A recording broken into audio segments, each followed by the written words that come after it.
Seorang pelajar SMP yang meninggal tersengat listrik di sarana air minum PDAM Denpasar dimakamkan Jumat sore. Pihak keluarga serahkan penyelidikan kepada polisi.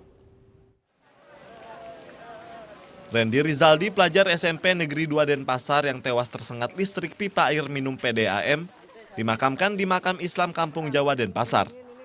Meski keluarga menolak otopsi, mereka serahkan proses penyelidikan kepada polisi dan berharap kejadian serupa tak terulang.